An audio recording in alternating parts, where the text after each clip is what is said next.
সত্যান্ন প্রমদীতব্যং ধর্মান্ন প্রমদীতব্যং কুশলান্ন প্রমদীতব্যং ভূতো ন প্রমদীতব্যং। বাবা বললেন, এই হোক তোমার জীবনের মূল মন্ত্র। সামনে প্রদীপ জ্বলছিল। সদ্য স্নান করে আমি আর বাবা বসেছি ঘরের এক কোণে। বাবা আমায় দীক্ষিত করবেন, আমায় পথ দেখাবেন। এটাই বাড়ির রীতি। ছেলেমেয়েরা একটু বড় হলেই বাড়ির গুরুজনই তাদের কানে প্রবেশ করিয়ে দেন জীবনের মন্ত্র। আমি তখন পঞ্চম শ্রেণী। বাবা আমার কোলের উপর রাখলেন রবীন্দ্রনাথ। বললেন, প্রণাম করো, ইনি তোমার গুরু। আমি রবীন্দ্রনাথ এবং বাবা দুজনকেই প্রণাম করলাম। জিজ্ঞেস করলাম, ইনি ঈশ্বর বাবা? বাবা হাসলেন, বললেন, বড় হও, বুঝবে।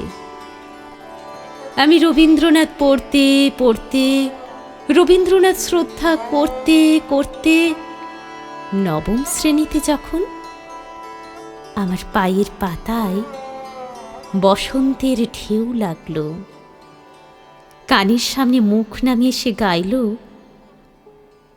এই সুরে কাছে দূরে জলে স্থলে বাজাই বাঁশি ভালোবাসি ভালোবাসি। আমি শিহরিত হলাম। এই যে রবীন্দ্রনাথ, ইনি তো ঈশ্বর, ইনি তো আমার গুরু। আমি ছুটে গেলাম বাবার কাছে। বাবা, বাবা জানো, আজ কোকিল ডাকছিল, সেই সুরে যে আমি রবীন্দ্রনাথকে পেলাম। কিন্তু তা কি করে হয় বাবা? উনি যে... বাবা হাসলেন, আমার মাথায় হাত রেখে বললেন, উনি তো বসন্ত। আমি তিত্তির করে কেঁপে উঠলাম। এই প্রথম আমি রবীন্দ্রনাথকে প্রেমিক ভাবলাম। বাবার সামনে থেকে এক ছুটে ঘরে গিয়ে বিছানায় উপুড় হলাম। আমার বুকের নিচে গান বয়ে চলল, আমারও পরানো যাহা চাই তুমি তাই, তুমি তাই গো। একদিন আমার বসন্ত প্রখ্যাত গবেষক হয়ে বিদেশ গেল। তার শিকড় প্রবেশ করল সেখানে। তার কোকিল রবীন্দ্রনাথ ভুলে গেল। আমি কেঁদে পড়লাম বাবার কাছে। বাবা, বাবা, এ কেন হলো? আমি যে নিঃস্ব হলাম। বাবা আমার মাথায় হাত রাখলেন, বললেন, আছে দুঃখ, আছে মৃত্যু, আর আছে শক্তি।